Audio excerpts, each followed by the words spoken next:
रोएगी हर दिल भी रोएगा, डूबेगी कश्ती मेरी तो साहिल भी रोएगा। इतना प्यार बांटूंगा इस दुनिया में ऐ मेरे दोस्त कि मेरे मरने के बाद मेरे आशिक तो क्या मेरा कातिल भी रोएगा। हम आप सब लड़का लड़की से कहना चाहेंगे कि अभी वक्त है, अभी सर झुका के पढ़ लीजिए।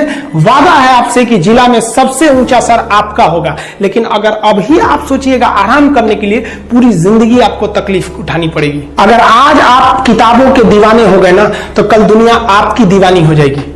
किसी ड्रीम गर्ल के लिए ना अपने माँ बाप के ड्रीम को कभी नहीं छोड़ना चाहिए। आप लोग जो सोचते हैं ना इधर उधर, वो खुशी तो आप लोगों ने कभी देखा ही नहीं। कोई स्टूडेंट अभी तक खुशी नहीं देखा। हम आपको व्यक्तिगत बताते हैं।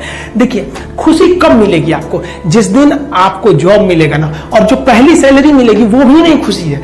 जब आप अपनी पहली सैलरी ले जाके अपनी माँ के हाथों में देंगे ना, तो आपकी आंखों में आंसू होगा। आप याद करेंगे कि जिस माँ की उंगलियों को पकड़कर हमने चलना सीखा, आज उसको हमने अपनी पहली कमाई दिया है। और जब कमाने लगेंगे ना, तब समझ में आएगा कि लाखों रुपए की अहमियत कुछ नहीं है वो 1 रुपए के आगे, जब माँ स्कूल जाते वक्त दिया करती थी। और गौर से देखा करो अपने माँ बाप के आंखों में, ये वो आईने होते हैं जिसमें बच्चे कभी बूढ़े नहीं होते हैं। जिंदगी जो है ना वो एक एग्जाम की तरह है, और इस एग्जाम में ना ज्यादातर लोग फेल हो जा रहे हैं। क्यों फेल हो रहे हैं? क्योंकि वो एक दूसरे का नकल कर रहे हैं और उनको पता ही नहीं है कि सबका क्वेश्चन पेपर अलग है, इसीलिए फेल हो रहे हैं। तो जिंदगी में सबकी समस्याएं अलग होती हैं। आप दूसरे की समस्या से केवल साहस ले सकते हैं, उसका तरीका नहीं अपना सकते। हिम्मत बनाए रखिए कि नहीं, हमें भी इस सफलता को पाना है। और ये जिंदगी जो है ना एक अजीब सी रेस है यार, समझ में नहीं आता है। अगर तेज भागिएगा तो आपके अपने पीछे छूट जाएंगे, और धीमे दौड़िएगा तो आपके अपने ही आपको पीछे छोड़ के चले जाएंगे। इसलिए जिंदगी की रफ्तार इतनी बनाए रखो यार कि भले दुश्मन आगे निकल जाए, लेकिन एक दोस्त पीछे नहीं छूटना चाहिए। अपनी जिंदगी में हौसला बना के रखिए। पतंग को पता होता है कि उसका अंत एक कचड़े में जाकर होगा, लेकिन उससे पहले उसे आसमान छूकर दिखाना होता है। देखिए, सफलता और असफलता में थोड़ा सा का अंतर है। सफलता आपका परिचय दुनिया के सामने कराएगी, और असफलता दुनिया का परिचय आपसे करा देगी। इसलिए सफल जरूर होइए। देखिए, 97% लोग जो है ना वो थक के किसी काम को छोड़ देते हैं, और जिंदगी भर उन 3% लोगों के लिए काम करने लगते हैं जो कभी भी हार नहीं मानते। मेहनत बता देता है कि परिणाम कैसे मिलेगा, वरना परिणाम तो बताता ही है कि आपका मेहनत कैसा था। पहाड़ों को चीरते हुए जब नदी निकलती है ना, तो कभी नहीं पूछती है कि समुद्र अभी कितना दूर है। और नदी में गिरने से तो कभी किसी की मौत नहीं होती है। मरता तो वही है जिसे तैरना नहीं आता है। तो हम सब परिस्थितियों के आगे हार जाते हैं। हम हार जाते हैं, परिस्थितियां सबके सामने होती है। जो डट के रहा उसे मंजिल मिली, और जो नहीं डटा वो हार के चला गया।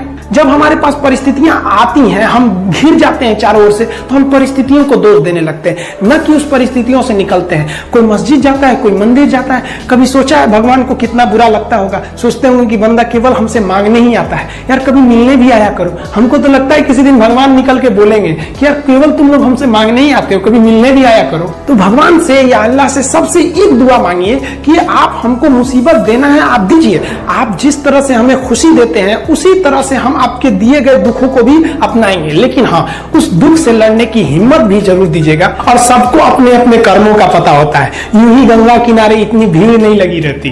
देखिए, जिंदगी में आपसे भी कुछ गलतियां होंगी, और गलती किससे होती है? जो काम करता है, मेहनत करने वालों से ही तो गलतियां होती है। निकम्मों की तो पूरी जिंदगी निकल जाती है दूसरों में कमी ढूंढते ढूंढते। और दुनिया में ना किसी भी समस्या है भाई, उसका सबसे अच्छा एक टोल फ्री नंबर है। दुनिया की कोई भी समस्या का सबसे टोल फ्री नंबर है दोस्त। एक बढ़िया दोस्त बनाओ भाई, 2-4 लोगों का, और उनसे ही आप पढ़ाई लिखाई हर तरह के डिस्कस करते रहो। दोस्त से बढ़िया टोल फ्री नंबर कोई नहीं है, हर चीज का इलाज है। और कुछ दोस्त जिंदगी में तो ऐसे बनाओ ना जो आपकी प्रॉब्लम को वैसे ही समझ जाए जैसे डॉक्टर की लिखावट मेडिकल स्टोर वाला पढ़ लेता है। और एक बात और, ये जो अच्छी किताबें होती हैं और अच्छे दोस्त होते हैं ना, जल्दी समझ में नहीं आते हैं। लेकिन इसलिए दोस्ती बहुत अच्छे सोच समझ के कीजिएगा, क्योंकि कहा जाता है कि एक आम 10 आम को सड़ा सकता है, लेकिन 10 अच्छा आम एक सड़े हुए आम को कभी ठीक नहीं कर सकते हैं। इसलिए अगर आपको कोई आपके सर्किल में, कोई आपके करियर में कोई बाधा आता है, तो तुरंत बाहर कीजिए, उनसे कोई इग्नोर मत कीजिए। और यार अगर आपको दिल लगाना ही है तो किताबों से लगाओ ना यार। बेवफा भी निकलेगी तो मुकद्दर बना के जाएगी। दिन में सबके लिए 24 घंटा का होता है। ऐसा नहीं है कि आपको अलग से वक्त मिलेगा, लेकिन इसी 24 घंटे में किसी को प्यार करके पति बनने का शौक है, तो किसी को मेहनत करके करोड़पति बनने का शौक है। तो आप डिसाइड करिए आपको क्या बनना है। क्योंकि बरसों बाद जब लोग ये मिलेंगे ना आपसे, तो ये नहीं पूछेंगे कि कितनी गर्लफ्रेंड है, लोग पूछेंगे कमाता कितना है, हैसियत कितनी है तुम्हारी। ये दुनिया का उसूल है कि लोग कभी भी आपसे खैरियत नहीं, आपकी हैसियत पूछते हैं। लोग एक दूसरे से वादा करते हैं कि तुम्हारा जिंदगी भर साथ निभाएंगे, कोई किसी का साथ नहीं निभाता है। लोग अर्थी और जनाजा भी ले जाते हैं ना 2 कदम, तो कंधे बदल बदल के ले जाते हैं, जबकि पता है कि आखिरी मुलाकात है। लोग यहाँ कंधा बदल बदल के ले जा रहे हैं और लोग वादे कर रहे हैं कि जिंदगी भर साथ निभाएंगे, कोई साथ नहीं निभाता है। देखिए, जीवन में ना अपने अंदर से अहंकार बिल्कुल निकाल दीजिएगा। अहंकार बहुत ही खराब चीज है। कहते हैं कि अहंकार में इंसान को इंसान नहीं दिखता, और छत पे चढ़ जाओ तो खुद का मकान नहीं दिखता। अहंकार नहीं करना चाहिए। छत को बहुत गुरूर था छत होने का, 1 मंजिल और बनी और छत फर्श हो गया। अहंकार कभी नहीं कीजिएगा। तूफान ज्यादा होती है तो कश्ती डूब जाती है, और घमंड ज्यादा हो जाती है तो हस्ती डूब जाती है। जिस दिन आपको घमंड होने लगे ना अपने आप के ऊपर कि हम बहुत बड़े हो गए हैं, हम बहुत पढ़ लिए हैं, हम बहुत सक्सेसफुल मैन हो गए, हम बहुत बड़े बिजनेसमैन, हम बहुत, मतलब जिस दिन आपको घमंड हो गया ना, उस दिन आप शमशान घाट में जाके दिखेगा आपसे नायाब लोग, आपसे अच्छे अच्छे लोग वहां खाक बन गए। दुनिया में ना किसी से जलन नहीं रखनी चाहिए। देखिए, माचिस जो होता है ना दूसरे को जला देता है, लेकिन कभी माचिस को देखें वो खुद को भी जला लेता है। अतः अगर आप दूसरे की बुराई करेंगे, दूसरे के पीछे रहेंगे ना, तो इसमें आपका लॉस होगा। और अगर आपकी कोई बुराई कर रहा है ना, तो आपको खुश होना चाहिए कि आप आगे बढ़ रहे हैं। बुराई उसी का लोग करते हैं जो आगे बढ़ रहा होता है। जो पहले गिरा हुआ है उसकी लोग क्या बुराई करेंगे। और जब भी आपकी कोई बुराई करे तो आप उसे सहज स्वीकार करें, और आप उसे प्रूव मत कीजिए कि हम ये नहीं है। हम लोग गलती क्या करते हैं स्टूडेंट लोग, कि प्रूव करने लगते हैं। नहीं, आपको अपने आप को इंप्रूव करना है। अगर कोई गलती हो गई है, आपको कोई बुराई कर रहा है, तो आप उसको सहज स्वीकार कीजिए। जिस दिन आपके अंदर अपनी बुराई सुनने की क्षमता आ गई, यकीन मानिए आप सफलता के दहलीज पे अपनी पहली कदम रख दिए उसी दिन। लोहा जो होता है ना, उसे कोई नहीं तोड़ सकता है, लेकिन उसी लोहे के अंदर का जो जंग लग जाता है ना, धीरे धीरे दीमक की तरह उस लोहे को खदड़ते जाता है। इसलिए अपने अंदर अहंकार को मत लाने दीजिएगा। लोग कहते हैं ना कि अहंकार बुरा है। जीवन में हम जो अनुभव किए हैं, अहंकार से भी खराब चीज होता है गुस्सा।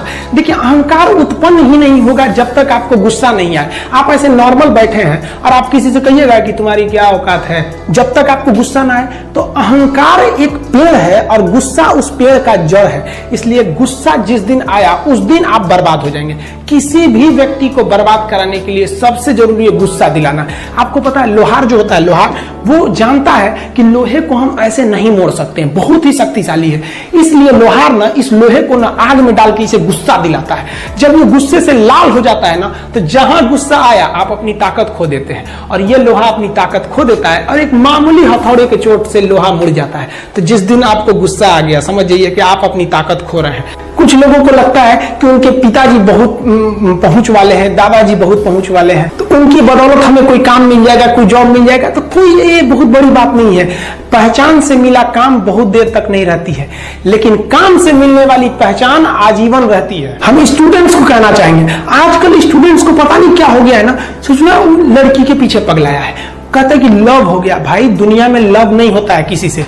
ये एक अट्रैक्शन है सबको। मान लीजिए मेल है तो उसे फीमेल से होगा, फीमेल से है तो उसे मेल से होगा। तो कोई कैसे कहेगा कि हम तुम्हारी ओर अट्रैक्ट हो रहे हैं, तो उसको छुपाने के लिए कहता है हमको लव हो गया। भैया, लव अब नहीं हो गया। अगर आपसे कोई कहता है ना कि आपको वो आपसे ट्रू लव करता है, तो उससे कहिएगा कि हमको अभी मेरा किडनी खराब हो गया, 1 लाख रुपए की जरूरत है, नहीं देगा। लेकिन आप अपने माता पिता से कहिएगा कि हमको 1 लाख की जरूरत है, रियल में भी अगर हो जाएगा तो वो अपना शरीर बेच देंगे आपके लिए, लेकिन वो नहीं बेचेंगे। ये होता है लव। लेकिन लोग अट्रैक्शन को लव कहते हैं, उसके लिए पूरी जिंदगी बर्बाद कर देते हैं। ये सब बाबू गलत चीज है। जो आप अपना देखिए, आप अपना करियर छोड़ के अगर इस सब चीज में जाइएगा तो पूरी लाइफ बर्बाद हो जाएगी। आप जो रिश्ता खोजते हैं अपना कॉलेज में, कोचिंग में, ये सब परमानेंट रिश्ते नहीं हो सकते हैं। हाँ, आप गर्लफ्रेंड से शादी करेंगे तो ये आपके लिए बेस्ट लड़की होगी, लेकिन माँ बाप जो ढूंढ के लाएंगे, जो भगवान आपके लिए बनाया है, वो लड़की आपके लिए यूनिक होगी। If you will best you will number 1, and if you will unique you will only 1। तो याद रखिएगा, जो भगवान आपको बना के जोड़ता है ना, वो रिश्ता सबसे अच्छा होता है। अपने माँ बाप को देखिए ना, क्या झगड़े नहीं हुए, लेकिन आज भी वो लोग एक साथ रहते हैं। लेकिन फिर भी आप देखिए, आजकल के जो वेस्टर्न कल्चर आ गया, क्या वेस्टर्न कल्चर हो गया समझ में नहीं आता है। प्यार और छुहारा, इसकी जिंदगी ना 1 साल होती है, 1 साल में ही खराब हो जाता है। ये वेस्टर्न कल्चर है, हमारी भारत की संस्कृति नहीं है। हम गर्व करते हैं, हमें अहंकार है, हमें गुरूर है अपने भारत की संस्कृति पर। जहां एक छोटी सी बच्ची भी गुड़िया खरीदती है ना, तो उसके लिए दुपट्टा खरीदती है।